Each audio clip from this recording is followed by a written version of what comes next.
going. Oh, Uber Eats is here. Thank you. Bumbling stuff. Disability.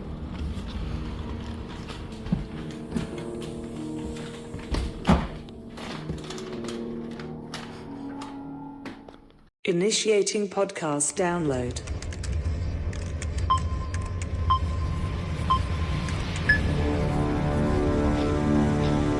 Prepare yourself.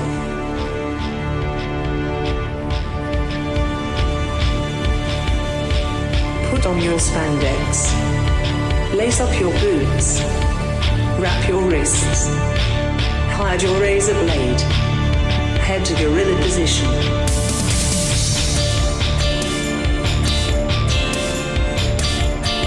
Grease up your hair. Apply baby oil. Okay, apply more baby oil. Get into gimmick. Keep your ears open and your mouth shut. Have fun and be safe out there, brother. Welcome to Iron on Wrestling. Now your host, Gregory Iron. Hello again, everyone. Welcome to another edition of Iron on Wrestling with Gregory Iron.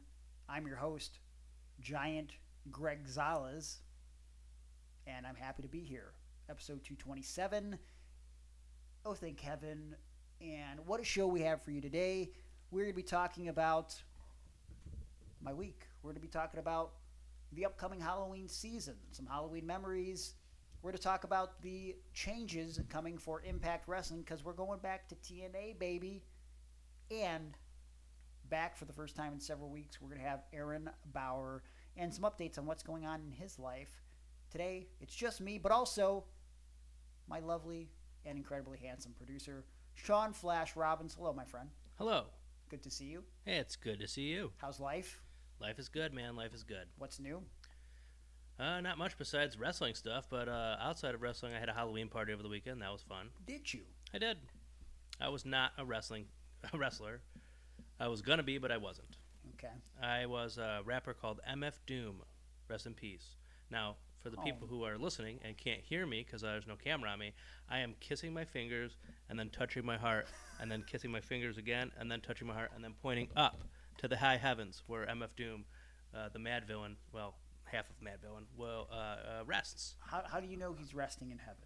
I guess if there was a heaven, which there of course isn't, he would probably not be there because he is the villain of hip hop. So that makes sense. Yeah. What did he die from? I don't know. He died during COVID, but I don't think it's from COVID. Okay. But he died in October of that year, where I think it was 2020 or 2019. Mm-hmm. And his wife or his girlfriend didn't tell anybody until January 31st. So he was dead for a few months before anybody had even known, including his actual friends, like not just fans, but friends. That seems a little sus. Well, considering that he's this rapper, he wore a mask, okay? And his whole all his songs were in character as this villain of hip hop, and he would use samples that are he would sample old superhero cartoons and stuff like that, so then it would sound like he's this villain comic book character. And then sometimes at his concerts he wouldn't actually even be there. It would be some other person wearing his mask and they were a decoy. And if anybody, when they would take the mask off, the fans would boo because they'd be like, "But that's the comedian Hannibal Buress. That's not MF Doom." And then his whole point was, "Well, I'm a villain."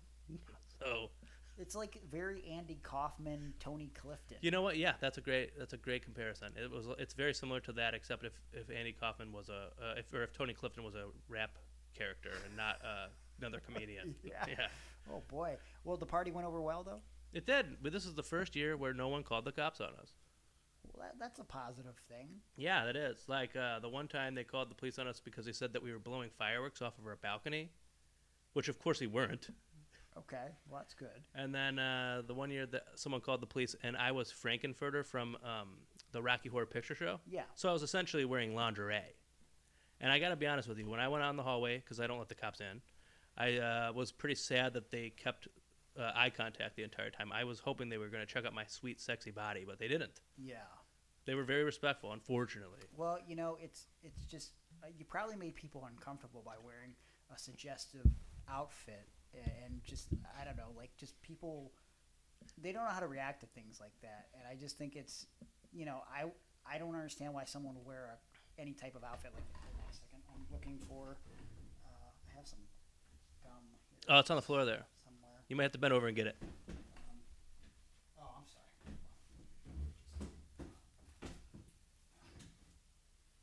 Sorry about that. That's no problem. But yeah, I don't know why anybody would either. I've never seen anybody else do it, but yeah, I could definitely agree. It's a little creepy, a little freaky. Yeah. Anyways, I spent my week after we recorded the show in lovely Orlando. And it was nice. And it was warm, unlike Cleveland.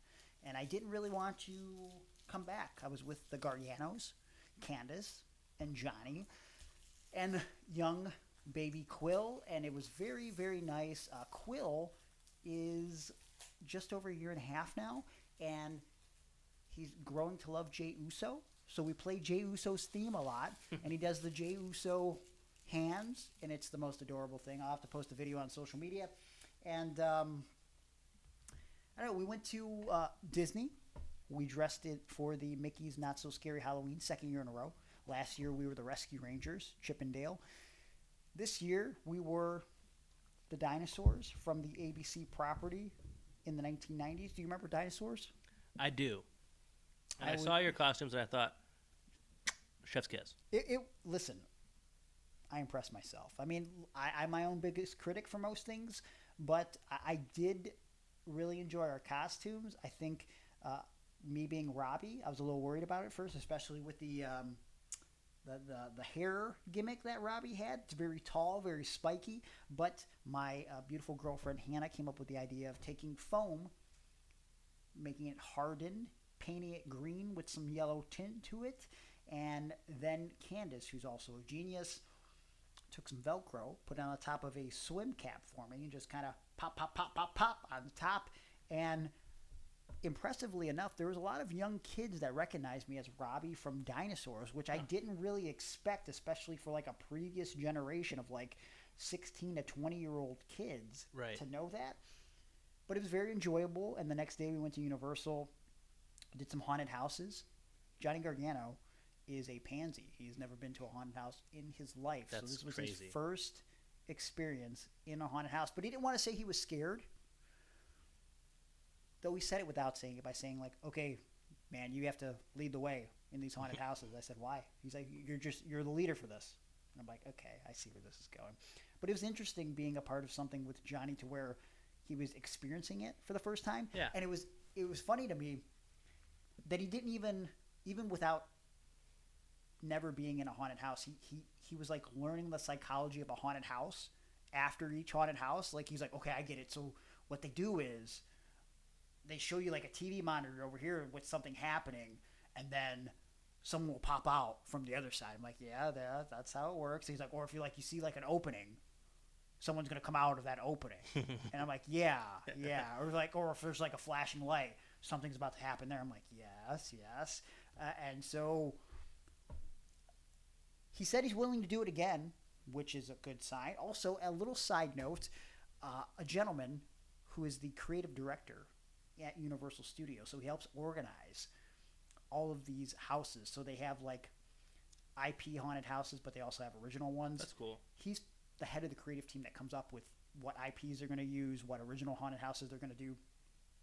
He was a fan of Johnny and Candace, so he gave us the hookup, like the ultimate hookup. So shout out to Mike, where he gave us what's called a Universal Gold Pass. Okay? Ooh. Dude, I'm not kidding you. It was so legit. He meets us in the park and goes, okay, here's the Gold Pass. I'm going to text you, Johnny, and I'm going to give you this envelope with specific instructions where to drive and return this Gold Pass to after you're done today. You cannot lose this. And I'm just thinking to myself, like, wow, I feel like I'm on like a 007 mission. Right. And legitimately, this pass, you just go up to any ride, any horror freaking haunted house thing, and You just show it to them. They have an escort take you through the exit all the way into the front of the line, and you just go into this haunted house. And it's crazy because, like, you know, we did like a Stranger Things haunted house, and we did Chucky, and we did The Last of Us, which I've never played, don't know anything about it, but it was a cool haunted house. The wait times for these things are like 90 minutes. I bet. 70 minutes. Yeah. And then the haunted house itself is probably like 2 minutes long. 2 minutes. Yeah. 2 minutes in length. And sometimes one of the girls were telling us that, like, Stranger Things has been known to go up to, on busy nights, 200 minutes. That's your whole park experience. Right. Like, that's horrible. So I was very thankful Hell for Mike and the passes, and, you know, just it was a really cool experience. Didn't want to leave Florida, but it was great spending time with them. And I even sent them a text that, I don't know, I'm thankful for them, and I'm thankful for appreciating what I have a lot more in the last few years. And I said something effective, you know, sometimes I feel like I'm living in a dream, and they only add to and make that dream better. So I don't know, I just kind of want to make that public, because I do love those guys and love the opportunities that I'm presented just by the people that I know and I've interacted with and the things that I've done. And yeah, now I'm back to doing the show, and that's just as cool. And we got a loyal fan base, and hopefully that fan base is growing even bigger and stronger, because haven't made the final decision on it, guys, but I think now that Patreon is creating a free tier for the show, I'm weighing the options. I've been talking to Sean about it. I've been talking to Aaron about it. We may or may not be going to Patreon exclusively for the audio, so that might scare some people who have been listening to the show since the beginning. But never fear, even though we may not be on iTunes and Spotify and all those good things anymore, with the free tier on Patreon, you would be able to listen to the audio for free. And there will be obviously extras that come with the show that, like we've offered for years now, that you have the option of looking into. You don't have to, but I think it would be cool to sort of grow our community on patreon.com/irononwrestling. Get the audio exclusively there. And of course, there'll be extras like all the past audio that you get for the $3. And now that we're doing video, behind the scenes stuff with the $5 tier, exclusive videos, the regular videos that we're going to be putting on YouTube that you'll see before everybody else early, sometimes a week early. Like right now, we have the Benjamin Boone Gregory Iron Halloween special, which we're allowing everybody to watch for free if you sign up on patreon.com/irononwrestling. We probably will actually drop the show Sunday or Monday before Halloween, but if you want to watch it now, all you got to do is sign up with your email over on Patreon and just look at the free tier, and you'll get to see me and Ben Boone and all of our hilarity early and 100% free. Free 99. Sean, I think that's a good deal. It's a fantastic deal. Of course, there are other tiers you can sign up for on Patreon. The preferred tier is the $9 tier where we do a Zoom chat, which I do believe, looking at my schedule, the month is about to end. And I think I may or may not do the Zoom chat this Sunday, October 29th. So we'll make that happen at some point. I'll let you guys know over on Patreon when exactly the time is that we will do that. But I don't know, good stuff is happening over on Patreon. It's a great community, and it has only strengthened my bond with the fans of Iron on Wrestling and my personal Gregory Iron fans. They're like family to me, and I talk to them more than my own family. My brother lives with me, and I barely talk to him. So what does that say about being on Patreon? I don't know. Hey, Zach, how you doing? Good to see you. Okay, you can just give me that awkward stare. That's fine. It's not like I'm look any different than usual or anything like that. I don't know. That spot's not black. Hi. Okay. Listen, I can only see so much of my He's a great hair. guy. He's a great guy. I did the best, okay? And this is a, frontal visual podcast. I don't think anybody cares about the back of my head, okay? So. Yeah, full frontal podcast. Wait till you see what we do on Patreon. A little spicy. But, yeah. Hey, we're going to take a break. And when we come back, we are going to speak with, for the first time in quite a few weeks, Aaron Bauer. And then stick around, because later in the show, we're going to be talking total, non-stop action. TNA. What do you think about that? Do you like that, Sean? You bet. Get you going a little bit? It moved. Okay. To clarify, My pecker. not tits and ass. Oh, no. Okay. Total non-stop action. Yes, both of those things get me hard. Okay. Let's just go to a commercial. We'll be back.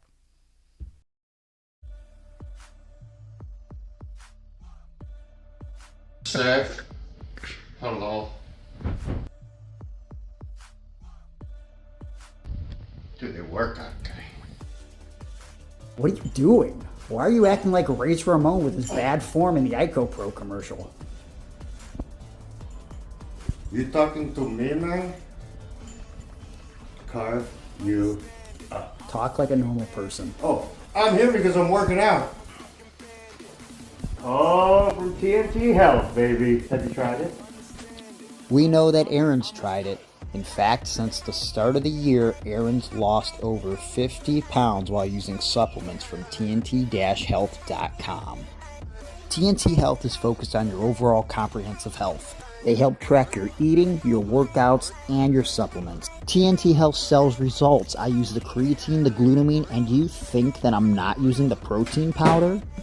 With 154 calories and 25 grams of protein per scoop, I assure you, the vanilla protein powder is great with or without water. That's how you take your protein. Don't you... Water, dude. You know, maybe Aaron's right.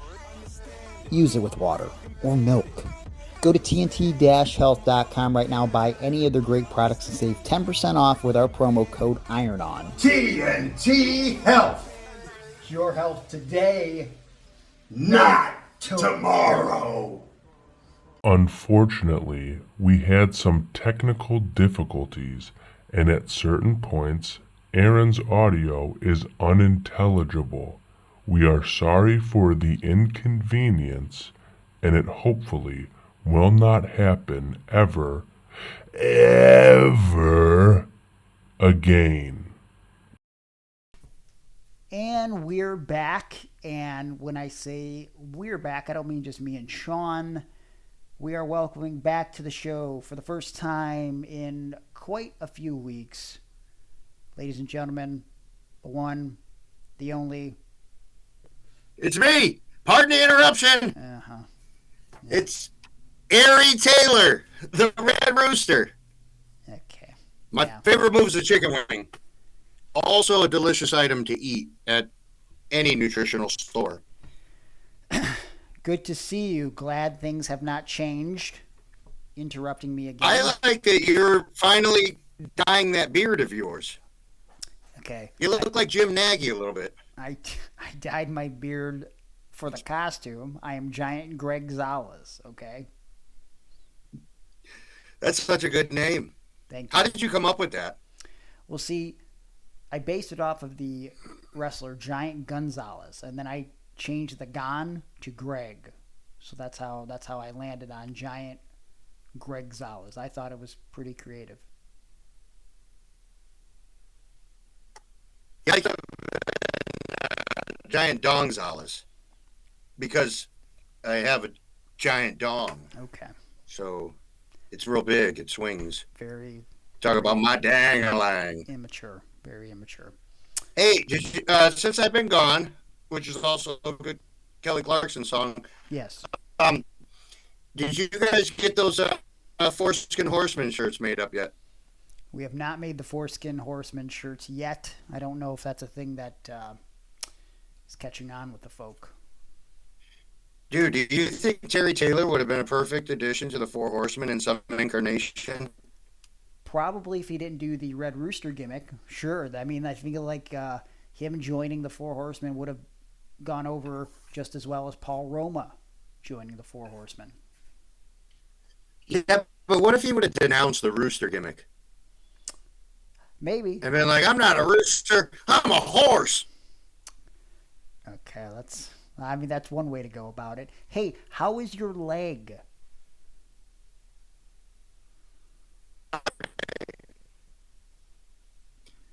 I don't know. I don't want to talk about it though. It's painful, man. It's mentally painful more than anything. Yeah.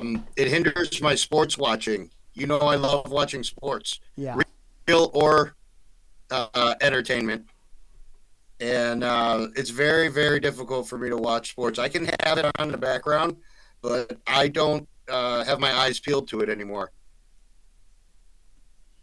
So, also, I've been in physical therapy for 6 weeks now, and I have made a ton of progress, and I have elected to go non-surgical, and so I spoke with my surgeon and my other doctors and my physical therapist, and we're impressed with how far I've come without surgery. So I'm not ready to go to surgery, and for some reason I think I must be allergic to pain pills or something. Well, you know how I was on those, and I don't want to go back down that road. Yeah, yeah. Well, I get it for sure. I mean, you've had a problem with addiction to pain pills in the past, but I guess catch everybody up to speed. For those that don't know, what happened, what were you doing, and what is the exact diagnosis of what you're dealing with? Okay, so on August 23rd, I was coaching Special Olympics softball, and a lot of times I like to get involved in the action to teach, and I was at a bang play at second base, and the ball was too high, and I'm not that high to jump, and I just missed the ball and came down on second base, and the uneven of the base and my leg and my other leg, and that, it just recipe for disaster. So I tore my ACL completely, and I also have a torn meniscus and some kind of arthritic something, and it was a dislocation of the knee. So when I landed on second base, my knee popped out, and it wasn't a compound fracture like where it pierces the skin, but the bones went out like this. So if I'm showing it correctly, so they both went out like that, and I was just laying on the base on my butt, and probably said a couple F words, and I got scared. I put my knee back in place, and then finished coaching the game. So with the help of a baseball bat, I made it out to my car, and then drove to the emergency room. So you're not doing surgery. You're doing a lot better. Obviously, you couldn't be in studio. I made it stop at Sheets. What's that? I was just saying, before I went to the hospital, I stopped at Sheets. Oh, okay. So I figured you'd appreciate that. Well, priorities. What did you get, the mac and cheese bites? Oh, no. I just need an energy drink. Oh, okay. That makes sense. I didn't want to fall asleep on the at the hospital. What's the time? 3-hour wait, these hospitals. What's the timetable on your? Yeah. So okay. So if I was to do surgery, I'd be out 8 months to a year, but and then I wouldn't be walking for the first 6 weeks after surgery. So November would have been a surgery day, and then 6 weeks to 8 weeks after that, I wouldn't have walked. I'd have been bedridden. And then I could have started to try to walk again after that. And then the full recovery would be 8 to 12 months. And I just don't got that kind of time. So here we are. And just want to do this thing too where not many people don't have surgery to repair an ACL. So let's see if we can heal this thing through diet and exercise and positivity.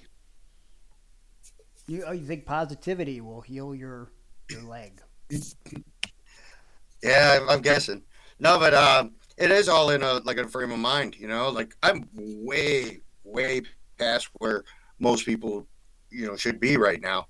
Yeah. At this point. I mean, I'm already I shouldn't be walking, but I walk, and then I've been walking 1 mile every day when I get up in the morning to try to reactivate my quad, which is suffering from atrophy now. My quads were that was my money shot. Yeah. And one of them just doesn't work anymore. So we're working on that.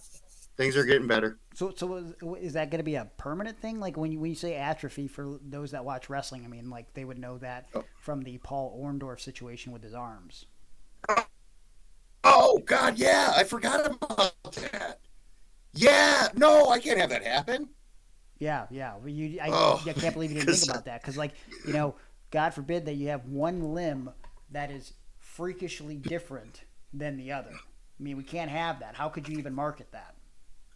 How could we have a show like that too? I mean, that's not a thing that we could do. You would be embarrassed for me. Yeah, I wouldn't be able to hang on this show with you. No. But we only accept perfection on Iron on Wrestling. Hey, speaking of that, I saw you had Ben Boone on last week. Yeah, are you saying Ben Boone is a perfect man? He's a perfect bachelor.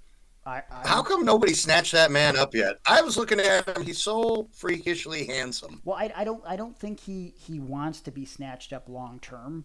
I think he just wants as much snatch as possible. Boone gets the poon. He does. You can see why too. Yeah. I'd wear a smaller T-shirt if I was him, though. If you didn't see last week's episode, you need to check it out over on YouTube to get the full Ben Boone experience. But also, I mean, if that's not enough for you, we do have the Halloween special that is dropping this week with Ben Boone, which, of course, you can listen to and watch on Patreon for free right now. We've let the video open early and for free for anybody who will sign up for Patreon. Now that they have a free tier available, you can watch it before the rest of the internet. Just go over to Patreon, sign up, and we're going to have a lot of free things coming to Patreon. If you are a subscriber, it's worth the time. It's a great community, and I mean, you get to see The Bachelor for 100% free and early. What could be better than that? I'm sorry, did you just throw up, Aaron, or were you coughing? Dude, I was looking at you, and for a minute I thought he was Giant Gonzalez. There, he looks like Wheeler Yuta. You think I look like Wheeler Yuta? Yeah, you're part of the BBC. Okay, no, I'm not. That's not the I don't have any problems with Wheeler Yuta, okay? But it's offensive to the good goddamn name of George Gonzalez. Rest in peace. Miss you every day, okay? George? Yeah. Or was it Jorge? His name was Jorge. Jorge? I'm not Spanish. What do you want out of me, Aaron? Hey, we got to talk about that. Because would you be allowed to pronounce it Jorge? Because you're not Hispanic? I think that there's no cultural appropriation if I just use Spanish words. I mean, I'm not trying to be a Spaniard. Where does Sean Flash Robbins stand on all this? Sean, do you think I'm doing any kind of cultural appropriation by portraying Giant Gonzalez? You're not in brown face, so I think it's all. So there you have it. If Sean Flash Robbins says it's okay, I think it's okay. Actually, all right, that sounds totally good. Totally unrelated. I was working out with my brother Zach today down in the home gym, and we were listening to Eddie Guerrero's theme song, "I Lie, I Cheat, I Steal," and one of the lyrics in the song is something to the effect of, "You can't trust me because I'm Latin." And I just thought to myself, well, that's a weird thing to say. And then my brother Zach said, why is that? I said, well, I don't know. Let's just change the scenario. And just imagine that, Crime Time, they would have had a theme song that said, you can't trust me because I'm black. I mean, that would not have gone over well at all. But for some reason, I mean, I get that's part of his character, but I don't think Eddie Guerrero can just, speak for the whole, Mexican race and say, you can't trust me because I'm Latin. Seems like that's wrong. Well, as someone who is Mexican, I would have to say that he's not wrong. Oh, I feel but like he is. You're right. I don't think you could say that. You definitely can't say that nowadays. Well, no. But I don't know any of my family members cannot be trusted. That's it. I'm looking up the anybody that wears a sombrero. hold on. I'm looking up the Eddie Guerrero theme song lyrics right now, just so I can clarify what exactly. Yeah, you can't trust me, SA, cause I'm Latin. That's literally the quote. You can't trust me, SA, cause I'm Latin. I mean, come on. What are we doing here? Yeah. But he sang it, so it's okay. I don't. Also, no, he did not sing it. Oh. He didn't sing his own theme song. I lie, I cheat, I steal. That's not him? Is that no, him and Chavo? Is in the Lowrider? No, that is not him. Hey, real quick, we only have so they much all time sound with you the on the same. Zoom here. Since we're in costumes, I did want to talk about past Halloween costumes that we may or may not have done. It could be wrestling related, it could not be wrestling related. So today, obviously, you are Ari Taylor, okay? I am Giant Greg Gonzalez. Do you have a memory of the first time you dressed as a professional wrestler, Aaron? Oh, man. I know I was, well, I guess technically it was when I was in second grade and I dressed as Mr. T. Tell us about that. Because I believe he was in the main event of WrestleMania.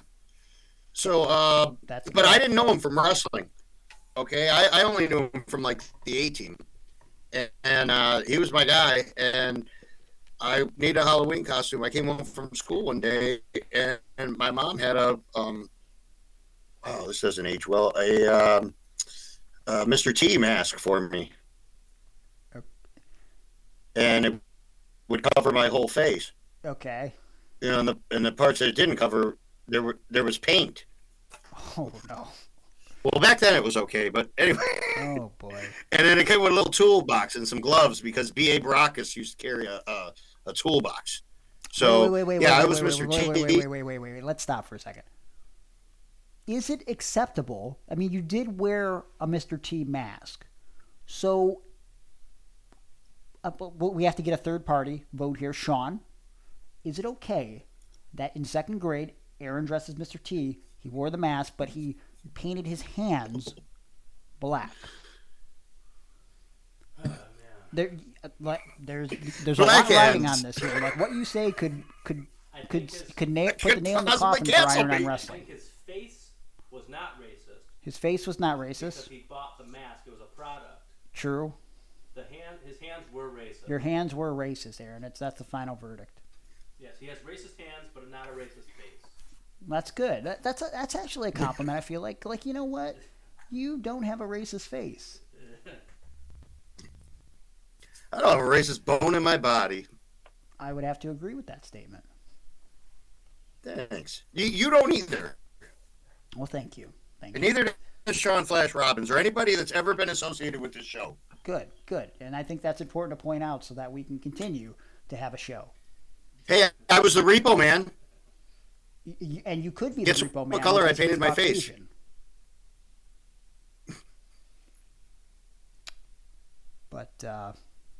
But he you know, he was a cat burglar. He was a cat Right? burglar. Yes. I mean, but just like kind of creeping while you're sleeping. So, He was the first wrestler to do anything of that type. I had a mask on over my eyes, but those kind of masks weren't available. So I painted it on the mask. And I used black paint. Wait a minute. Just a standard cat burglar mask was not available for you to be the Repo Man back in the 1992? I don't understand. Here's where I guess I should clarify. Also, if anybody knows me, if you know me, you know I wait till the last minute on everything. So I definitely waited till the last minute, and it wasn't like I could go get a costume. So there was my friend Wilda. She had a makeup kit, and she painted my face to represent the Repo Man mask. Okay, so that makes more sense. So it wasn't that it wasn't available. You were just an incredible procrastinator. You know, Yes. The first wrestler I ever dressed as was Hulk Hogan, and I would probably say that over years for Halloween, I've probably dressed as Hulk Hogan like 5 times, which is Very sad and pathetic. But there was one year in 2000 where I dressed like The Rock, and I think you and Sean will be glad to know that I did not alter my skin tone in any way. I simply just wore a Just Bring It shirt and The Rock sunglasses, and I think I did dye my hair black, which I feel like that's appropriate for, right? Okay, Yeah. Sean says it's okay. You know, like again, you got to be accurate to some point, right? I mean, I wasn't like Triple H parodying the Nation of Domination Rock, so I think we're good. Or it wasn't like you painted a black beard on your face or anything. Well, The Rock didn't have a black beard, asshole. Okay. Giant Gonzalez did. Okay. Who has one right now? My skin tone is still very Caucasian, all right? You look good. I know I look good. I don't need you to confirm that, okay? I think the bottom line is, listen. What's Sean dressed as? What? What's Sean dressed as? I can't even He's see dressed him. as the producer of the show. Oh, Sean, what? Give me a Halloween Shitty costume that you dressed as a kid that involved wrestling. I know you dressed up as a wrestler once. I've never dressed up as a wrestler. You are a liar. I swear to God, I almost did this year. I was gonna be Mankind, but I just the mask was too expensive. What a cheapskate. Sorry, man. It was like over $100. $100 for a Mankind mask? Over $100. Okay, that's a lot. I mean, what if you just wore like the sock and gained a bunch of weight? Try to really embody the character. I was thinking about putting a pillow on my shirt. Maybe next year. Okay, this guy. oh my God! Greg, What? we were going to be Vader and Sid 2 years ago. Oh man, that was a costume we were gonna do. So based on my random obscure Halloween costumes, it was too last minute, but we were gonna dress as Vader and Sid, specifically from the Beach Blast promos back in the day, and we were gonna have Sarah, my costume designer, dress as Colonel Rob Parker because that was funny. We're now spoiling it, and there's still time to do that at some point. And by the time this airs, I may or may not have my random obscure wrestling Halloween costume back in full effect for you guys. So stick around to social media, and also, Aaron, you're gonna have a picture to share this week as well, right? Oh yeah. Me and my son got something good together. I'm ready for the world to see this. Okay, so make sure you look to Aaron on social media at Fair to Air to make sure you see that costume that he came up Let me with. say this real quick. I got to tell you this. So some dude who runs a Simpsons site that you follow on Instagram messaged me, and he saw a picture that I had, and he was like, "You should enter my Simpsons costume contest. Okay. I have one every year." So I entered it, and then everybody is mean in the comments, and it's me and my kid. And I want to fight everyone now. Oh, because you were Homer Simpson that one year? Yeah. Yeah, they're all like, oh, that's not even a real costume. Oh, look at this guy choking his kid. Like, it's dumbest. Like, I wasn't so mad that they were insulting me or whatever, but it was just bad. It was just insulting just to insult. Yeah. You know, it's just like trolling or whatever. Yeah, it was like, oh, we got another guy who buys his costumes at the Dollar Tree. God Fuck you, forbid you make your own motherfucker. costume. Yeah. Well, listen, Anyway, go ahead. we look forward to seeing your random wrestling costume this year, and we look forward to having you back in studio for the show sooner rather than later. And I guess, if people want to support you, I know you've been having, you've been away from work. We haven't been able to do the show together. Hey, what do you think about a GoFundMe? A GoFundMe could be a thing. I think, you haven't worked in a few weeks. So, like, if anybody wants to help or support you, if someone wants to start a GoFundMe, I think that would be helpful. Also, we have shirts over on the Pro Wrestling Tees. And, we can figure out something, I'm sure. All right, cool. Well, I can't wait to see your special costume. I can't wait to see Sean's special costume, and I can't wait to be back next week. You're going to be back in studio next Kiss week? goodbye. Hopefully. Hopefully. Okay. Well, that's a maybe. You're saying That's there's a all. chance. Okay, so yeah, like I have. Yeah, well, according to the doctor, they want me to do a box jump, which is like the scariest thing. You know what a box jump is? Yeah, I know what a fucking box jump is. Yeah, Why do you they know want what you a to do box that? That jump seems is. incredibly dangerous. Yeah. Well, it's off of the box. So that's like the last step. Anyway, so I've been killing it on the bike and on the squats. So I think that the box step will be good. If I can do that, then I can be in a car for 40 minutes. And I'll be seeing your guys' smiling asses in person. Good. Well, we look forward to having you back. And right. I guess we're going to end up closing out the show with some stuff. But, it wouldn't be right if we didn't have a kiss goodbye here on Zoom. Just me and you. Sean, look away. Thank you. Oh, that tastes like shit. Okay.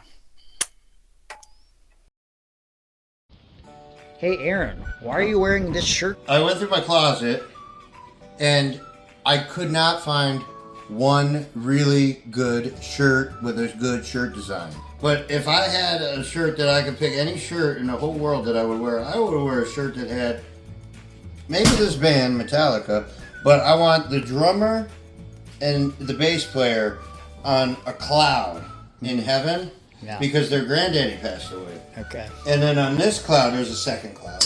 And it's James Hetfield and Matt Justice. And they have fishing poles. They've been fishing. I would have to find someone that could design that kind of a shirt. If you do need a better t-shirt design, you should probably contact Juan Ortiz and Up the Dead Designs. He's a good buddy. He's been in the industry for over 15 years, and he's made some t-shirt designs for the most prolific people within professional wrestling. Ellsworth? No, he has not made designs for Team But he has made designs for Hulk Hogan, Ric Flair, Seth Rollins, Undertaker. He's even made shirts and stuff for Iron on Wrestling. Check out this sweet logo. Hey, Sean, edit in that picture of our new logo with Aaron and myself on clouds with fishing poles. If you need a t-shirt design, a logo for your small business or your big business, or if you want to win over a girl, I've never done that before. If you mention Iron on Wrestling sent you, and you follow his new social media at Of the Dead Designs on Instagram, he's gonna knock off $20 in his already cheap prices. Go to Of the Dead Designs on Instagram. Weebly. Go to his Facebook at facebook.com/Of the Dead Designs, or go to his website ofthedead.weebly.com, because Of the Dead Designs is bringing your artwork to life. And we are back. Thank you to our sponsors at TNT Health, and of course Juan Ortiz of the Dead Designs. You got to get something done by Juan Ortiz, and you got to check out TNT Health, because Mike's doing big things over there. Goes above and beyond the Call of Duty. I mean, you saw the commercial. I don't got to ramble too much. But now, what we're going to ramble with on this episode is TNA wrestling. It's coming back. I mean, for many, TNA never really left. I mean, there's so many people that I know that were still calling Impact TNA. Well, now it's official. This past week, Scott D'Amore announced at Bound for Glory that the rebranding, starting at Hard to Kill in January, we're going back to the original name. They did a whole big dramatic video package, cinematic style, with many members of the Impact roster.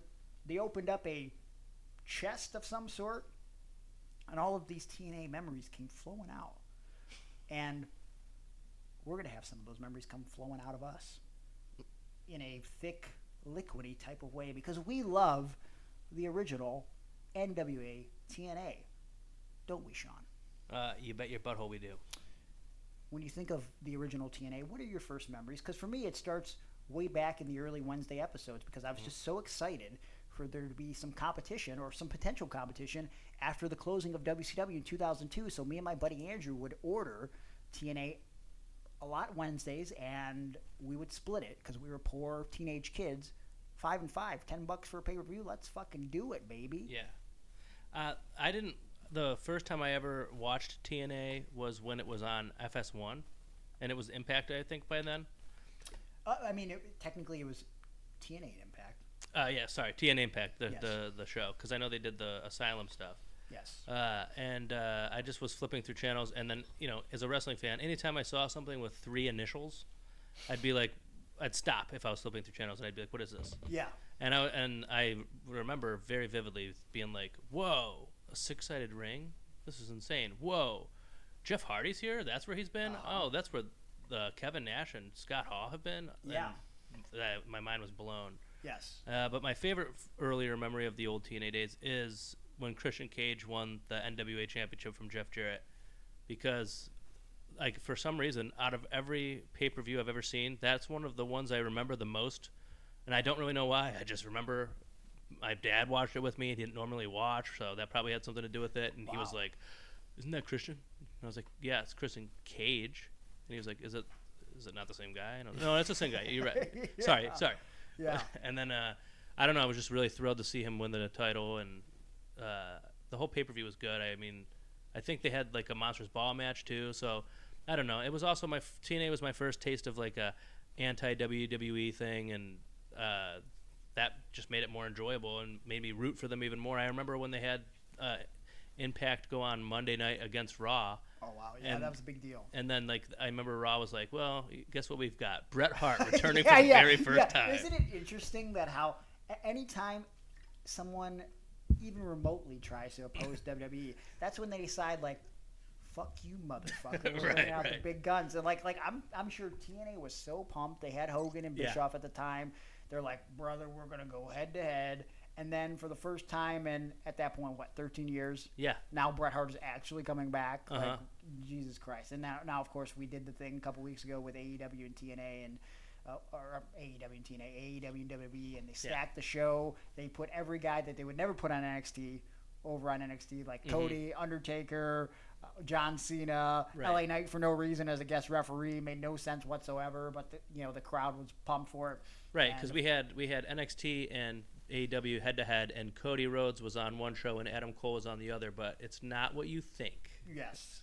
So, I too, was very happy to see someone trying to oppose WWE. Now, in the grand scheme of things, TNA was always sort of a distant second, but for a long time, it really was, the second biggest promotion in the world, because when you think back to the early days of TNA and when you think about the other companies that were out there, like New Japan Pro Wrestling, they were sort of in a lull, and like people were into it, but also it's a different time in the world 20 years ago, right? Like you don't have the exposure, the ability to access things like New Japan as readily as you do now. I think that's what has created sort of this resurgence and this interest in all things professional wrestling, because we can see things with the push of a button. Everything is streaming now, but it wasn't so easy back then. And TNA, for the most part, it made us want to have something that could oppose WWE, because like even today we're talking about WCW versus the WWE, right? And in the grand scheme of things, that the biggest competition between the two really lasted. I mean, Nitro from 95 to 2001, but like, it was 83 weeks essentially. I mean, there's a little bit extra in there, so let's say 110 weeks. Right. But like, this is like peak fandom for most people. And so I think we wanted that same sort of feeling with TNA. And there were glimpses of hope. I think one of the biggest opportunities for TNA back in the day is when they brought Kurt Angle in. I mean, do you remember like what a surprise that was when that announcement happened on the pay-per-view, and like he was on the screen and like, it's real, it's damn real, because he couldn't say it's true. And he's got the mouthpiece in and he makes that weird and it's just like very intimidating and scary. But also, if you're on the inside at that point, you realize, I think they just released Kurt Angle because he had a horrible drug problem. Yeah. And maybe this isn't the best for his career. And it's also strange to think about that Kurt was there much longer than he ever was in WWE. I know. That part is always insane to think about. Yeah. Because when you think of him, you think of him as the WWE version of him. I mean, definitely I think of both, but I feel like for the mainstream audience, it's definitely like, oh yeah, I remember Kurt Angle. He wrestled The Rock. And listen, Kurt Angle, I think they thought that Kurt Angle would turn things around for TNA and really, really make them viable. And big picture, I can't remember which pay-per-view it was, but I think either the first or the second match with Samoa Joe, to this day, it's still the most bought TNA pay-per-view of all time. Really? Yeah. So, I mean, and that was a big deal to do Kurt and Samoa Joe. Samoa Joe was so hot as a character, undefeated. Kurt has gone on record to say that maybe they should have dragged it out and waited a little longer for him and Samoa Joe. But as a fan, I was stoked, man. For sure. Samoa Joe was one of their better, I will say, homegrown talent, even though Ring of Honor is where he got his start. Yeah. I think people got their biggest exposure to Joe, and they immediately were hooked. Yeah. I mean, to me, when I understand that when someone thinks Samoa Joe, they think Ring of Honor, but I definitely think TNA. Yeah. And the Ultimate X matches and just the X Division in general, because he was the reason. Like, I remember watching and being like, okay, the X Division belt, what is this all about? And then it's like, okay, I'm like, oh, okay, it's sort of like the Cruiserweight title. But then there's this larger guy that's in it. Oh, it's because he could wrestle in a really interesting way, too. So I feel like TNA was just as synonymous with him as AJ Styles in TNA or Christopher Daniels in TNA. So yeah, and it's great that you bring those guys up, AJ and Christopher Daniels, because again, I didn't have the money to buy all the pay-per-views. I was a big fan of the weekly pay-per-views, and I couldn't get all those. But when they started going monthly, specifically, I remember going over someone's house coincidentally to watch. I think it was Sacrifice. I could be wrong. I'm not as hip with my TNA knowledge as I am my WWE knowledge. Of course. But that triple threat match, watching it live, AJ Styles, Christopher Daniels, and Samoa Joe, iconic. For Instant sure. classic. And I think a lot of people that have watched TNA since the very beginning, they'll tell you that is their absolute favorite TNA match of all time. If it's not their top, it's definitely in the top 3. That's definitely. There's no question about that. Christopher Daniels is someone that I got huge exposure to watching TNA. AJ Styles, right off the rip, I saw him towards the end of WCW when he was with Air Paris. Yeah. But I was hooked on AJ in TNA from the moment I saw him. Seeing Jerry Lynn in those early days of TNA, because I knew how great he was in ECW, and he was sort of like a mentor for the X Division guys, like in its infancy. Seeing Low Key for the first time, even though I'd go on to meet him and know that he's kind of a dickhead and like a weirdo and thinks wrestling's real for some reason, I liked seeing Low Key. Sonny Siaki, I thought had unlimited potential, even though he was kind of a Rock ripoff. Like I was like, I don't know, I wanted to see TNA succeed. Even having Vince Russo around, I thought there was a little bit of appeal to that. Yeah. Seeing guys from WWE go over to TNA, even though it wasn't like, I'm picking TNA because I think TNA is better. Almost getting a restart to their career, like seeing BG James go over there. Yeah. Seeing Billy Gunn going over there. The Voodoo Kin Mafia, maybe not the best decision to make, but also, they were sort of in an altered state at that point in their career. But just seeing TNA make a little bit of noise. LAX, the original LAX sticks out to me, and I'll say to this day, and maybe you'll give me your opinion on this. There are not a lot of theme songs in TNA that I find to be super iconic. But I do think of the LAX theme as one of those themes where I was like, oh wow, this sounds like something that I would hear on WWE. I definitely agree. You know what I mean? Like the AJ Styles theme definitely sticks out. Yes. I do like Christian Cage's theme song. It was great. It's definitely an Evanescence ripoff, but I think for a long time, like even the WWE version is essentially an Evanescence even so ripoff. much so that like in the AEW game, because he uses the same theme from TNA. Yeah. They have a different theme song for him in that game because it's just too close to the Evanescence song. Right? Yeah. You don't want to get a lawsuit from Andy Lee. Great stables that came out of TNA. Yeah. Back in the day, Triple X, seeing Elix Skipper and Christopher Daniels and those guys. That one of the first iconic moments in TNA history is that fucking Hurricanrana from Elix Skipper off the top of the cage that we've seen replayed over and over. It's and like over again. it's like that when AJ, I think it's who kicks him and in the Ultimate X when he like does like a backwards front flip. Oh geez, yeah, I don't remember who it was. But I think was it Christopher Daniels? Might have been Christopher Daniels. Might have been Kaz too. I don't know. Could have been. Yeah, it might have been Kaz. I don't know. There's so much good in TNA that I think we lose sight of. Like, so talking about stables, Main Event Mafia, I feel like is grossly underrated. That's fair. At the time, I didn't like them, but I think it's only because of being a wrestling fan and just being like, I don't like these guys running the place, and I want to see AJ Styles as the world champion. Yeah, but so I didn't mind Main Event Mafia, but I think I had the same feeling that you had for Main Event Mafia for Fortune. Mm-hmm. Like, I didn't want to see AJ Styles as like a Ric Flair light. That was cheesy and lame. It just seemed like a like a pansy, terrible version of the Four I Horsemen. liked the idea of that at first, but it didn't play out the way that I would have liked. And here's the thing too, like AJ Styles in a lot of ways for years was the face of TNA. Yes. But they did him just dirty. Of course, so yeah, many I know. times. Like they tried to make him something that he wasn't. Right. When just he was great as AJ Styles, and like obviously we know that now, and like it's crazy to think about. Yeah, I was watching him on TV recently for WWE, and I'm thinking to myself like, dude, he's been there since 2016 now. Mm-hmm.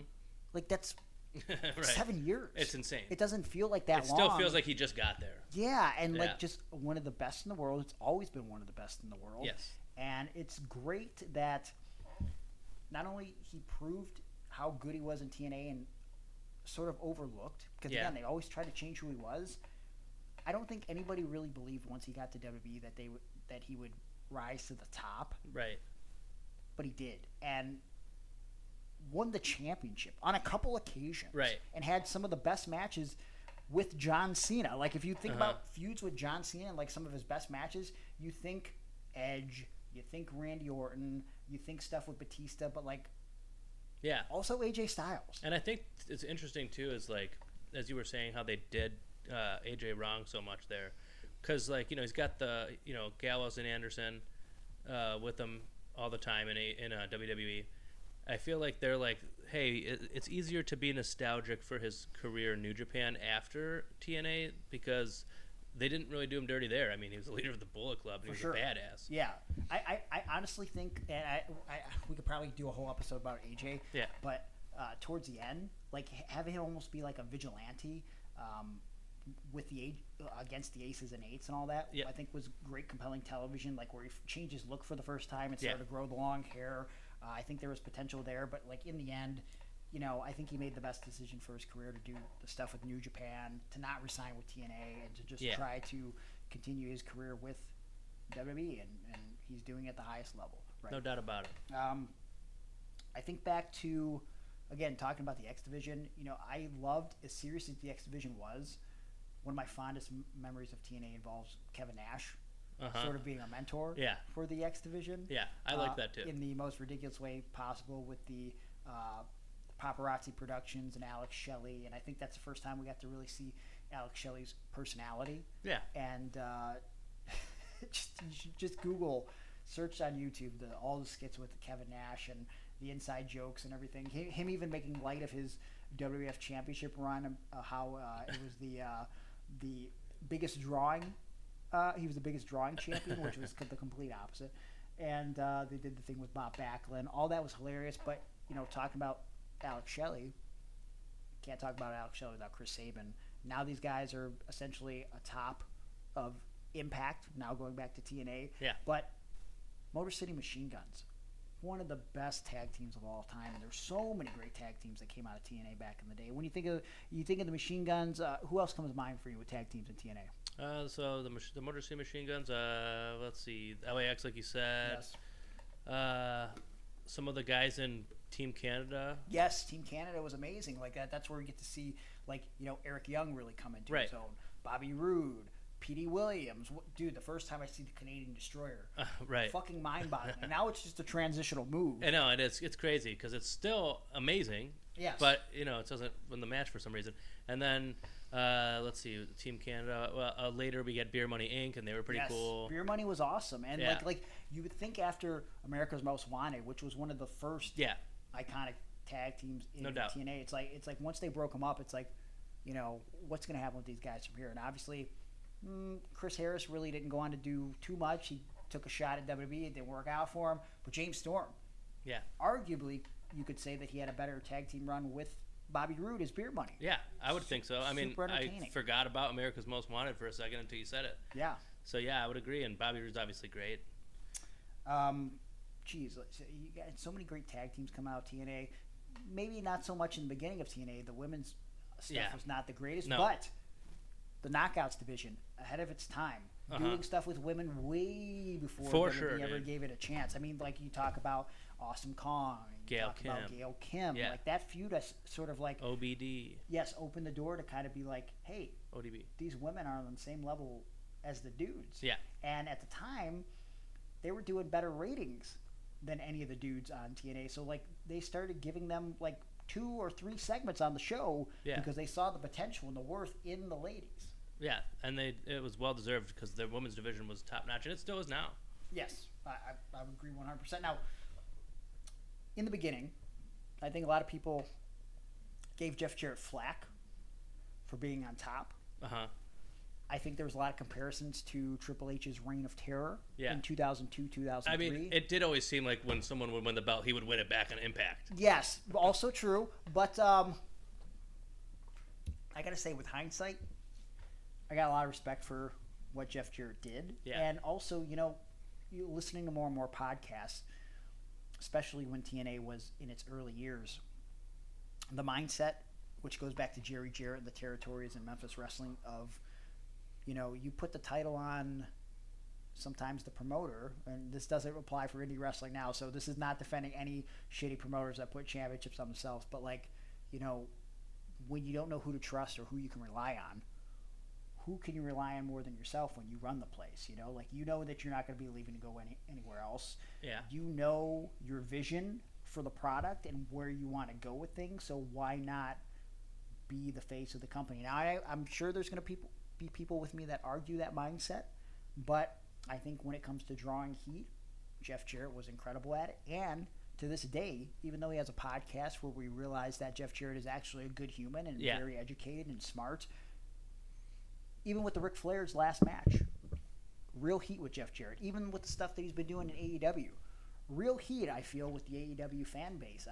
Jeff Jarrett is one of the greatest of all time, and I don't know if he'll ever truly get the flowers that he deserves. I do think now, though, it is more of like a he's polarizing, because I love Jeff Jarrett, and I do think a lot of people, like, that's a part of the fun of watching him now is knowing how mad people would be if he won like a championship, for example, because then when he's in a tag team title match and it looks like he's gonna win it because he's cheating and doing old Jeff Jarrett stuff, and you're like, son of a bitch, I don't want this guy to be the champion. And then it's just a trick because he loses still. But I think that's a part of the fun of him now, is that you're like, he's gonna do Jeff Jarrett stuff again. But speaking of Jeff Jarrett, we didn't even mention him. He's got one of the best theme songs, I think. I love that theme song. Very iconic. He's still using it. Right. He's still using it for AEW. It's still his world. Yes, it's my world, my world. Sting. He had the option in 2002, 2003 to potentially go to WWE. In fact, he said in interviews that supposedly there was a plan that following Austin Rock had it main evented WrestleMania 19, that he was to come to the ring and confront Stone Cold Steve Austin. Obviously, that didn't pan out for a plethora of reasons. They didn't come to terms on a contract, but also, even if he would have signed the deal, Austin was in no condition to wrestle going forward. They didn't end the show with Austin Rock because Austin had his heart issues the night before WrestleMania 19. All that's been documented. Supposedly, Kurt Angle said on his podcast that in 2002 there was talks with Sting to come in for his match at WrestleMania 18. It always seemed weird and thrown together that Kurt Angle randomly wrestled Kane on that show, and it was only booked the week of. That's because supposedly there was talks with Sting. Interesting. Sting didn't trust the creative direction of WWE. He ended up going to TNA for his first match in 2003. I believe it was on the anniversary show, and I believe that because I did order it, and I was like, wow, what, Sting going to TNA and the Asylum? Like, that's crazy, right? And we know that long-term, Sting spent a lot of his career within TNA. I was there at Bound for Glory 2006 where he won the NWA Championship. It was a historic moment, beating Jeff Jarrett in Detroit, and there were so many times over the years where we think, okay, this is Sting's last year, and he would just renew and keep coming back. And in a lot of ways, Sting reinvented himself in TNA. He started wearing the more colorful stuff around 2006. At some point, he becomes the Joker Sting, which I didn't necessarily hate, though at the time there was too many Heath Ledger-like characters within wrestling. But I think, it was a nice little thing that Sting did for a cup of coffee there. Having someone so iconic like Sting spend so much time in TNA and give so much to TNA, I think that says a lot, not just about Sting, but what he thought about the potential of total nonstop action. That's a great point. I hadn't even thought about that. Because for me, I didn't watch WCW. I only knew Sting from other kids' action figures. Yeah. And from like the video games that I'd rent sometimes, and my Sting memories are all from TNA, and like obviously I've gone back and watched old WCW stuff, but like the stuff that I saw and witnessed for the very first time was all from TNA, and he was great. I didn't really like the Joker stuff at the time, but now I'm fine with it. Yeah. He sort of like in AEW, he'll once in a while do like a weird little kooky thing where you're like, okay, Yeah. he wants to, because it just kind of sounds like Jim Carrey. I had never thought about that, but you're absolutely right. I could see Sting playing in the Liar Liar sequel. Exactly, but if Liar Liar had the Joker in it for some weird reason. For some weird reason. You talk about iconic wrestlers that ended up spending a lot of their time in TNA. Jeff Hardy, who we mentioned for A Cup of Coffee. That's true. He did spend some time in TNA. At one point, he makes his own championship there, but I think that's well after it's TNA, I believe. But the point is, when Jeff Hardy went over to NWA TNA, it felt like a huge deal. Like, Yeah. He of course had his issues as well, and he got released by WWE. But Jeff Hardy still had his carefree, reckless style when it came to being a performer. I mean, reckless in the best way possible. And I think he brought out some great performances within TNA, and I think he had some very enjoyable matches early on with Abyss as well, which I think is important to mention Abyss and how great of an original character. I think for some people, at first he could have been Mankind Light.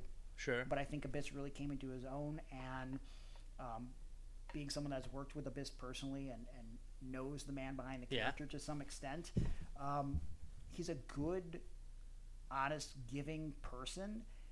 Not only did he contribute so much to the early days of TNA, but obviously he's still contributing, and he's contributing now behind the scenes in WWE. And just like I think Abyss, one of the most iconic characters within the history of TNA. For sure. And I think it's weird for people to call him Mankind Light, because he didn't wrestle like Mankind. He wrestled like a monster. Yeah. The Black Hole Slam, I think, is one of the most deadly looking sidewalk slams out of anybody who ever did that as a finish. Yeah. And he had a great 6 Sides of Steel cage match with AJ Styles. He was great, and the Monsters Ball matches seemed to always kind of be like built around him. Yeah. Definitely somebody who I wish I would have mentioned before, but yeah, he was great too. There was a lot of great stuff in those days of TNA, and then like the later days when they were in the point of time where they needed to rebrand into Impact Wrestling, there was still good stuff then too, like Broken Matt Hardy. Yes. I mean, like, in a lot of ways, Matt taking a chance and trying something different is what kind of rejuvenated the Hardy Boys. And without the Impact / TNA opportunity, I don't know if there would have been such a want to have the Hardys back in WWE at that point in their career. I think you're right. I think that definitely was like, okay, because I'm pretty sure I've heard Matt Hardy talk about before how, when he talked to Vince about the Matt Hardy gimmick, he knew of it. So I mean, if it's on his radar and it's not in WWE, I think that's important. I think that means something. Yeah, I think that's a huge statement. Now, I also think that it's a huge statement after all this time for Impact to go back to the TNA name. Now, initially, I think this is going to get a lot of people, especially old TNA fans, watching the show. But long term, how do we change this into someone that's going to watch the show on a weekly basis?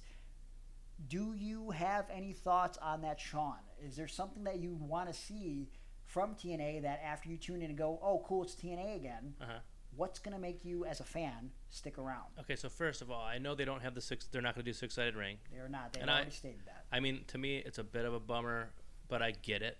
And it hurts more and stuff. Yeah, six-sided rings are weird. I've only wrestled in one in my career, and it's strange. And it takes some getting used to.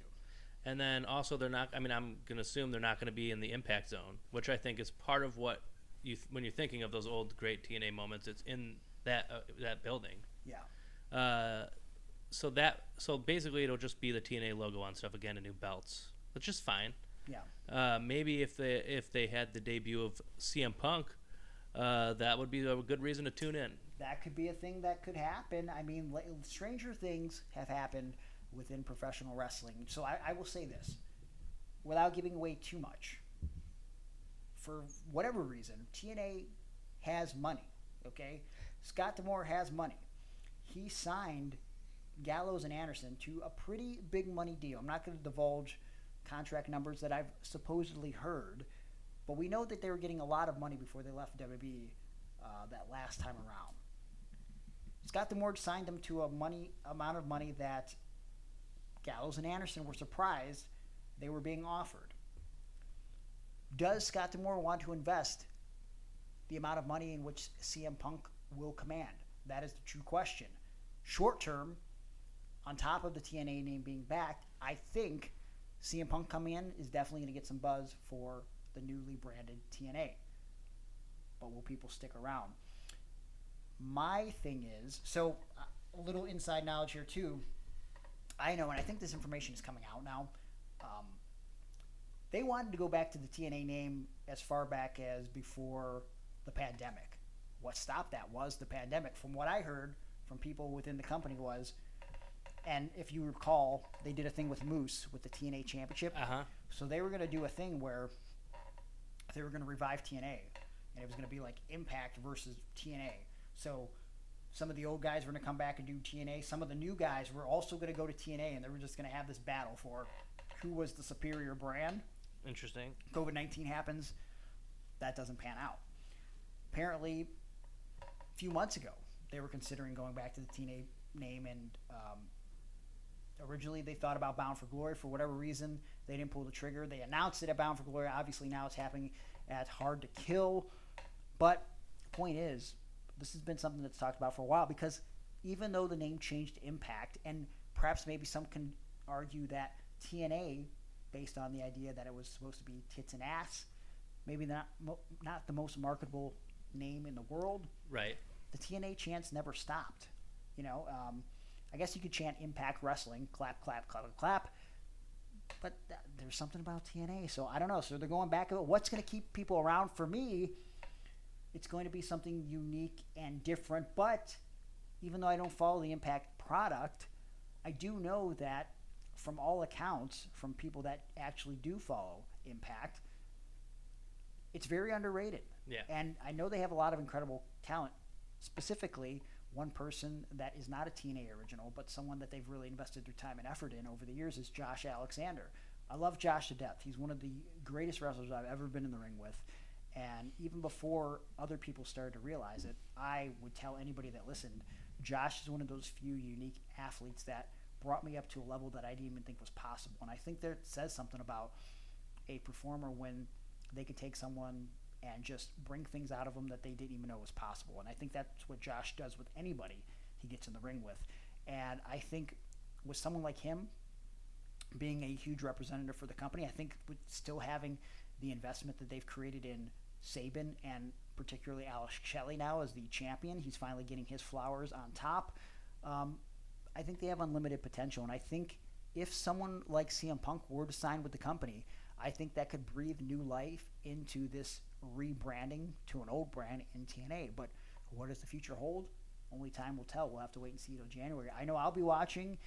Will I stick around? It depends on what happens. But I will definitely be checking it out, and I think you should be checking it out too. Is there anything you want to add about Total Nonstop Action coming back, Sean? Well, so I'm a fan of AEW, right? It's my favorite promotion. Yeah. And TNA used to be that for me. And I mean, to a lot of people, Impact Wrestling is like, it's not. I don't want to say it's a joke because I don't want to be disrespectful. But to some people, they think it's. I mean, people use it as an insult to be like, oh, isn't it? So I do feel like, because I don't ever want to see like, like, you know, I'm always rooting for AEW. Yeah. But if TNA got CM Punk, I mean, even if they didn't get CM Punk, just I would love to root for TNA again. Yeah. And so I'm really hoping that something gets, you know, not just you, but me and everyone else to, because I think a lot of people are going to be tuning in. Sure. And I really hope that they do something to keep people coming back every week, because I'd love to have a TNA back. Like, I'd love to have that promotion that we all love back. I mean, it's not possible. Yeah. But I'd like to see what they could do, and I'm excited about it.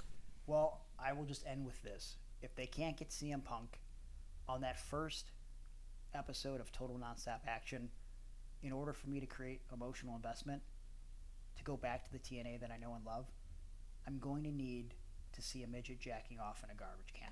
That's just what I need. I'm sorry. Or pulling out a gun in the middle of the ring. Can we even do that anymore? I don't know, but I want to see it. I'd love to see it, and you know what? Let's make that happen. Let's write a letter to Scott D'Amore and see what we get. Anything is possible in this day and age, and I hope that it's possible that you come back next week for another episode of Iron on Wrestling. We've had fun today. We got Aaron back on the show. We talked about some scary stuff. I dressed like a 7'7" Argentinian man. Yes. Is it Argentinian? Is that proper? Argentinian? I don't know. We don't have to look it up. We just know that I did this. And I sat here for multiple hours like this. And I hope you come back for another hour next week. Until then, follow us on social media. Support us on Patreon. Keep in mind, you can see the Halloween edition of the show right now before it's up for the rest of the world. If you sign up for Patreon for free, the free tier is offering this video that's usually $5 to see it early. You see it for free right now. Patreon.com/Iron Wrestling. There's a bunch of other tiers you can actually pay money for if you're into that, but you don't have to.